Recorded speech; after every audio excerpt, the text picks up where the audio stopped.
Halo teman-teman, kembali di channel kita. Hari ini kita akan membahas satu buah isu yang lumayan sensitif tentang WikiFX, di mana beredar isu bahwa yang bayar ratingnya tinggi. Terus yang jadi pertanyaan, benarkah bayar bisa menaikkan peringkat di WikiFX? Oke, kita cek fakta dan datanya. Faktanya gimana? Yang pertama dulu, yang bayar ratingnya tinggi di WikiFX. Tapi sebelum ini kita mesti cari tahu dulu. Awal beritanya begini.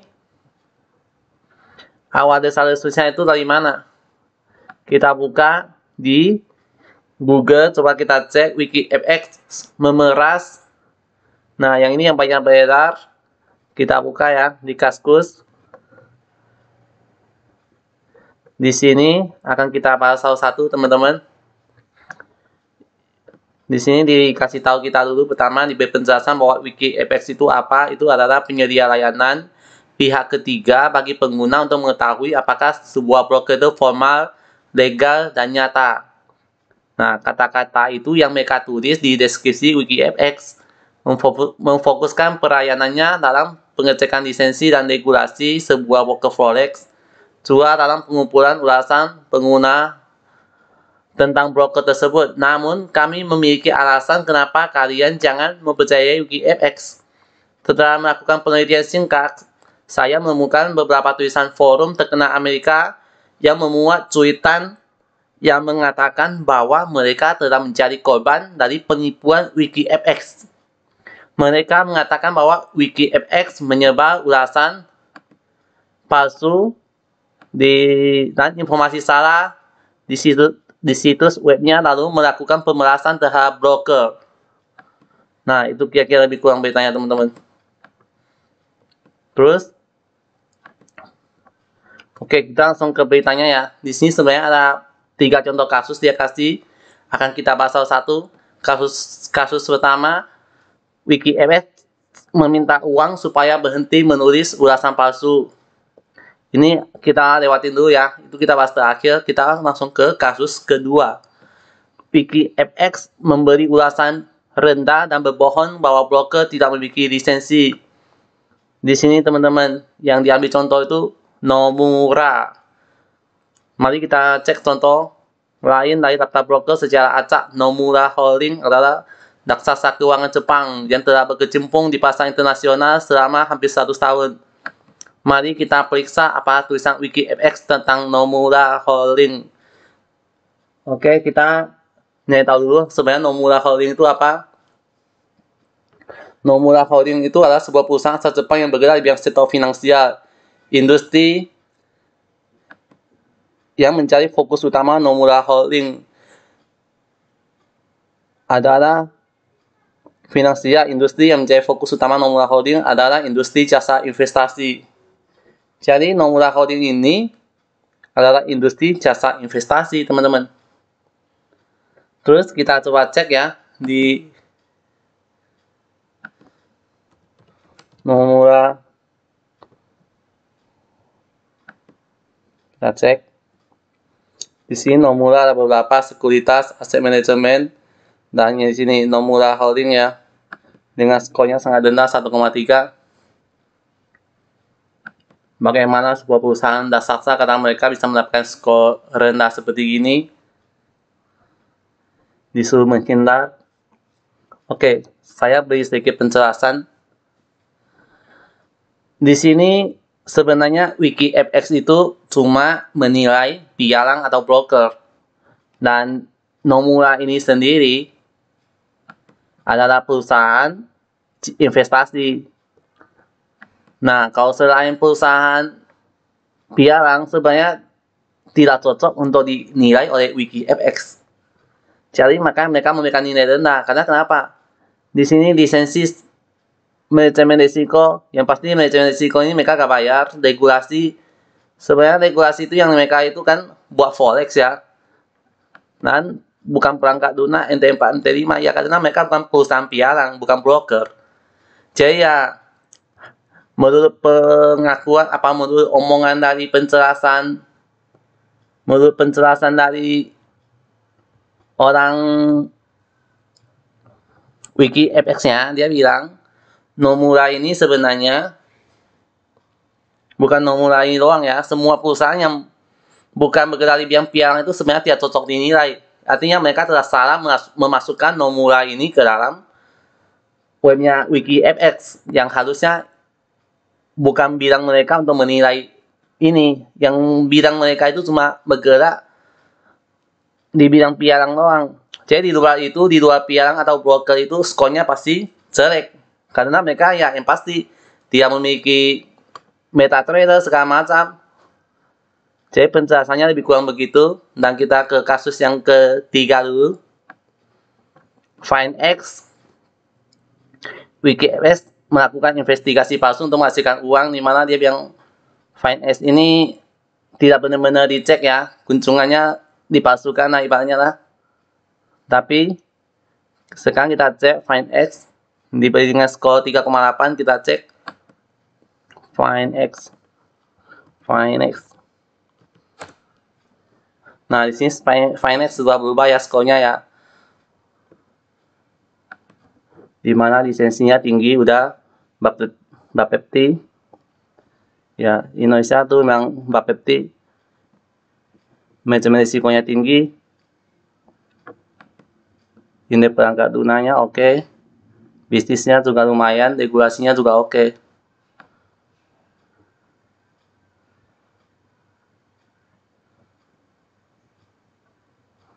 Dan di sini juga ada kunjungan ke FineX Jakarta. Kantor dikonfirmasi ada. Oke. Terus kita masuk yang pertama. Ini kita tutup. Yang pertama, di mana mereka mengatakan bahwa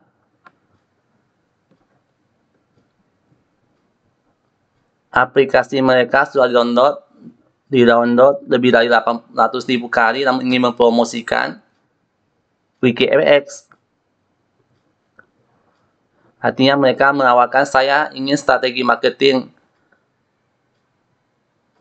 berharap untuk dapat bersama. Jadi dia ibaratnya menawarkan marketing. Dan ujung-ujungnya dia menawarkan paket ini, teman-teman. Bisa diperbesar kayak ini. Dia menawarkan paket ini untuk orang tersebut supaya untuk perusahaan tersebut supaya rating dia di WikiFX bisa naik. Oke. Lumayan banyak pakainya. Ibaratnya kalau kamu mau naik skor, ini kita lah paket supaya ya mungkin perusahaannya juga maju kali ya, banyak dilihat orang. Tapi di webnya WikiFX kemarin, kita ke WikiFX dulu, berantah. Mereka membantahnya teman-teman. Nih pengumuman WikiFX. Kita kalau buka WikiFX dia tahu di halaman utama tuh. Pengumuman oleh WikiFX tentang rumor di pasar Indonesia, dan ini masih fresh banget, 14 Desember 2021 teman-teman. Ya, dia mengatakan bahwa rumor tentang mereka memeras broker itu tidak benar, di mana mereka akan diberi peringkat memeras broker dan mengancam broker dengan WikiFX, dengan aplikasi WikiFX, dan mereka akan diberi peringkat rendah tanpa membayar uang, kata mereka gitu. Namun WikiFX tidak pernah melakukan sebelumnya. Dia bilang mereka tidak pernah melakukan hal seperti itu. Sebenarnya WikiFX, aplikasi dan situs webnya itu tujuan utamanya itu membantu investor Indonesia memiliki pemahaman yang lebih baik dan mendalam tentang kualifikasi broker dan industri forex melalui fungsi-fungsi seperti penyelidikan, peringkat kualifikasi broker, exposure penipuan, forum dan posting dan lain-lain. Intinya tujuan mereka tuh memberi informasi doang. Nah, mereka tidak melakukan hal-hal seperti yang dituduhkan itu memeras dan mengancam dengan skor rendah gitu lah. Tapi dia bilang di sini nih, WikiFX menegaskan kembali bahwa beberapa piarang falas dengan peringkat rendah dapat memiliki kesempatan untuk meningkatkan peringkat mereka dengan cara yang tepat, misalnya meningkatkan regulasi dan layanan mereka untuk membuat kesan yang lebih baik para investor lokal. Oke, jadi dia menegaskan kalau misalnya kamu rating lebih tinggi broker, kamu harus meningkatkan regulasi kamu dan layanan. Nah, itu kata mereka, teman-teman. WikiFX menantikan kerjasama yang saling menguntungkan dan dengan lembaga hukum dan individu yang sepenuhnya mematuhi hukum. Selain itu, Anda dipersilakan melapor. Nah, dia mempersilakan kita melapor kalau ada tindakan persaingan tidak sehat. Jadi dia menantikan kerjasama yang saling menguntungkan. Terus, pertanyaannya,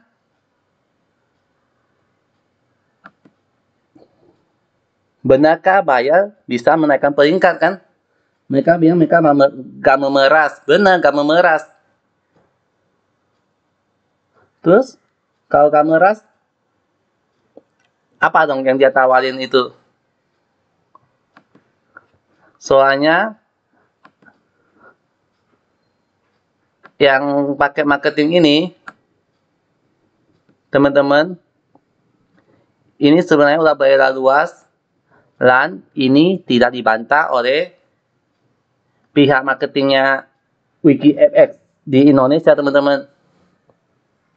Dalam sebuah Zoom dengan IDX, mereka mengaku kalau ya itu ada benarnya.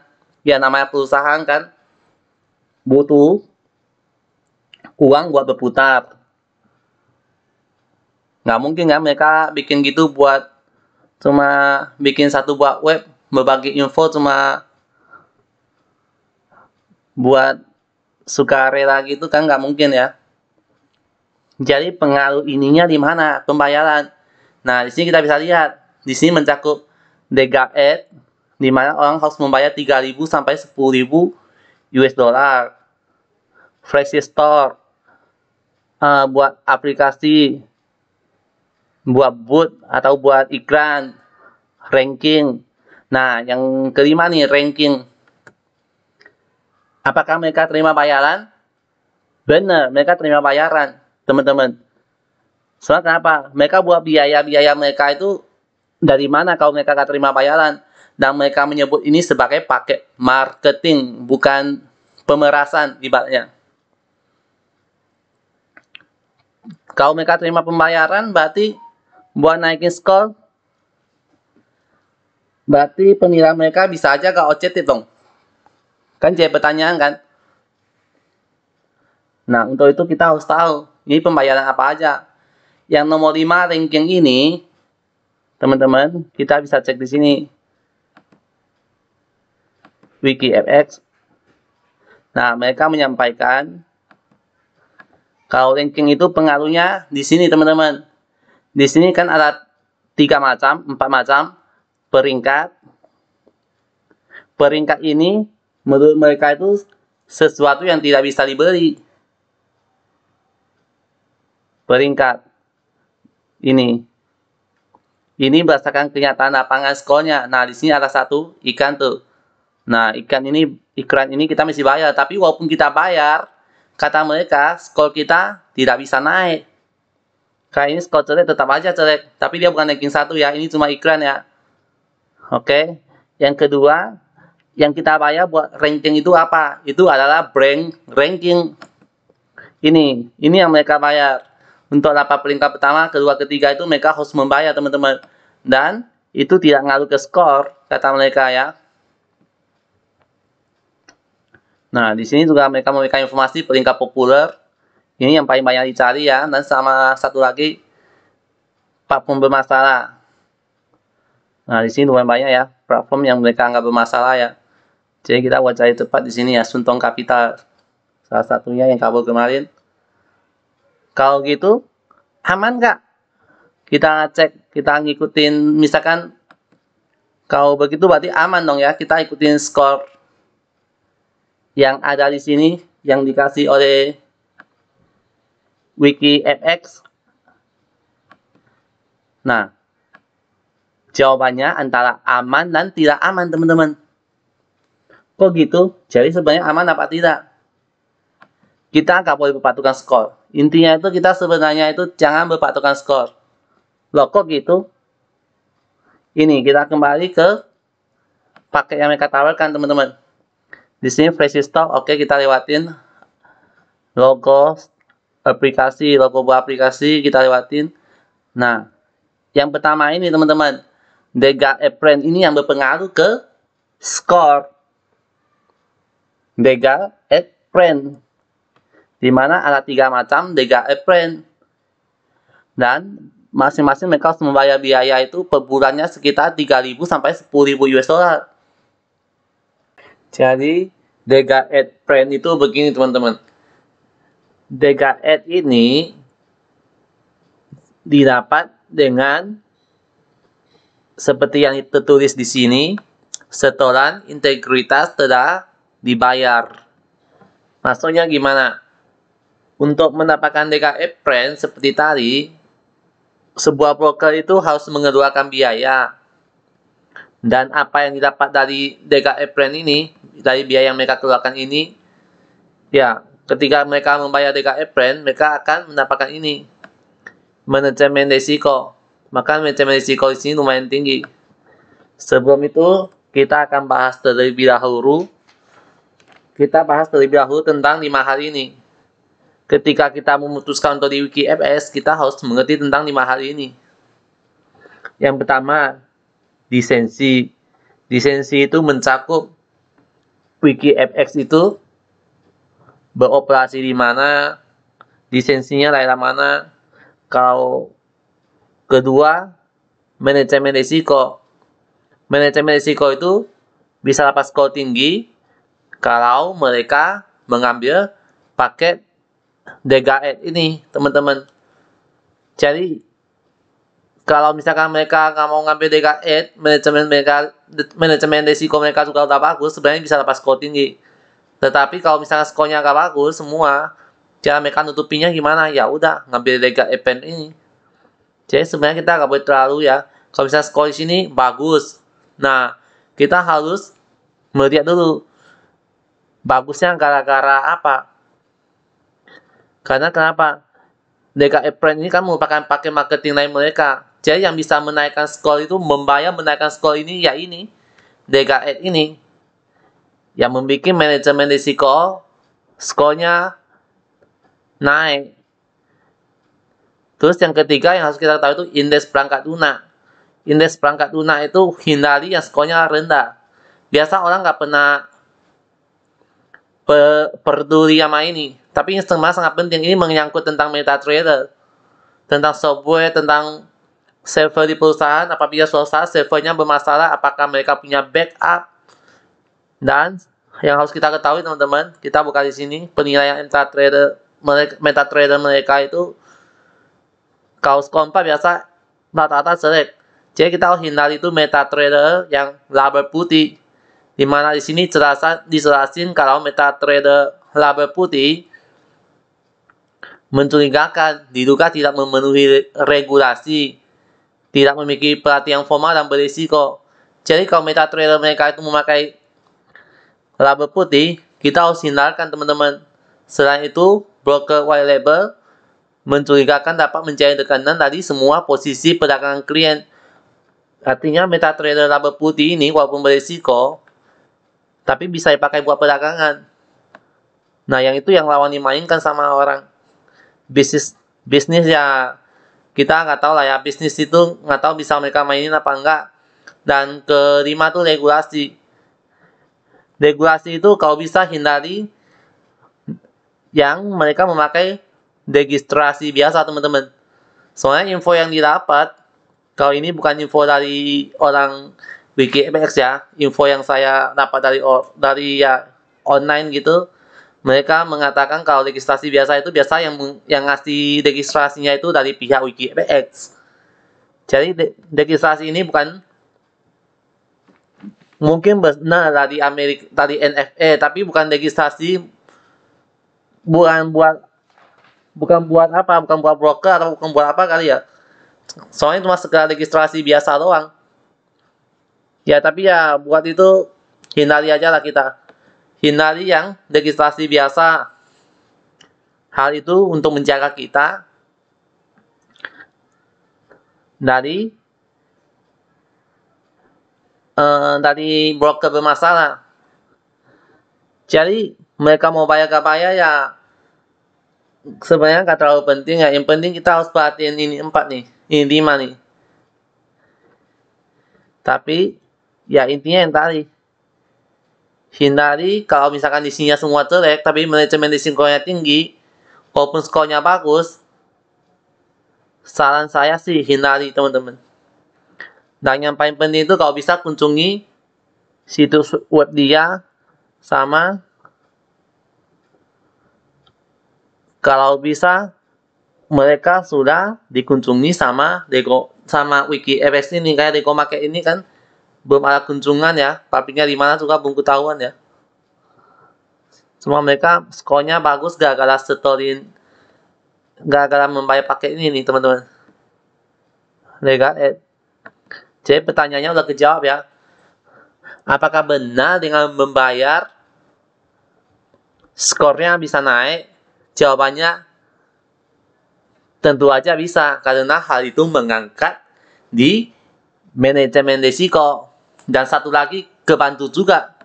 Kalau sesuai yang kita tahu, kalau misalkan mereka mengambil paket, manajemen risiko diangkat, mereka mengasih registrasi biasa, berarti regulasinya ikut keangkat, makanya skornya jadi bagus. Itu yang bisa saya infoin. Jadi kesimpulannya, WikiEPX apakah memeras orang apa? Gitu sih enggak ya, tapi ini bukan paket, emang merupakan paket manajemen dari dia. Dan sebagai imbalan yang belum kita infoin, ketika mereka mengambil legal aid, jadi WikiEPX itu sebenarnya mereka menawarkan legal aid ini dengan imbalan. Kalau Anda ambil pakai ini, sebenarnya uangnya bukan full buat kita kan, ibaratnya mereka ngomongnya gitu kali ya. Dana ini walaupun kita dapat, tapi pihak pialang apa pihak broker itu juga dapat baiknya juga. Dapat baiknya maksudnya gimana? Artinya itu mereka memberikan ini nih, setiap pengguna bisa mendapatkan kompensasi sebesar 10.000 US dollar untuk legal aid A, dan untuk legal aid B sekitar 7.000 US dollar, teman-teman. Dan ini bisa kita klaim secara gratis dengan cara mengunduh aplikasi WikiEPX. Nah, ini udah pre-marketing dia supaya makin banyak kali yang unduh aplikasi WikiEPX. Dan saya sudah mencoba unduh aplikasi WikiEPX, dan saya sudah mencoba untuk ngeklaim, dan hasilnya itu muncul informasi kalau kuotanya udah penuh. Jadi kita udah gak bisa untuk ngeklaim, padahal belum ada kasus. Belum ada kasus saja, kuota buat orang ngeklaim aja udah habis kan teman-teman. Gimana kalau entar ada kasus? Jadi ya kita jangan terlalu berharap dari hasil klaim ini. Ini cuma enak dibaca doang, setiap pengguna bisa mendapatkan kompensasi. Ini kita jangan terlalu patokan. Risiko kita ambil forex luar negeri itu ya di situ kita harus perhatiin baik-baik semua segi ini. Karena kenapa? Karena kita tidak bisa mengurus kalau misalkan sampai brokernya kabur, kita tidak bisa mengurus. Broker luar tidak bisa diurus dari dalam negeri. Jadi ya, entah kita mau gimana pun, kita udah gak bisa ngapa-ngapain. Udah harus pasrah aja kita. Kita juga gak tahu lokasi perusahaannya kan. Kayak begini yang gak terlalu jelas nih. alamat perusahaan di mana kita nggak tahu jelas juga ya. Ya, tapi secara umum, apakah WikiFX ini bermanfaat? Kalau saya bilang sih sangat bermanfaat. Bermanfaat, tapi sisi lain kita juga harus tahu apa yang harus kita ketahui tentang WikiFX ini. Gitu.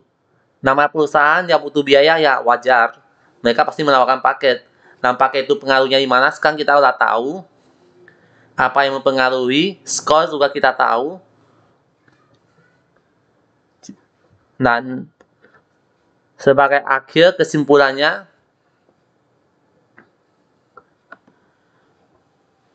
setelah kita tahu bahwa mengapa skor mereka bisa naik, jadi kita harus lebih berhati-hati. Jangan hanya berpatokan kepada skor.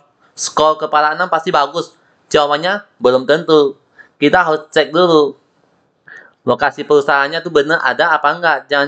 Jangan sampai perusahaannya itu cuma pakai virtual office yang nggak jelas.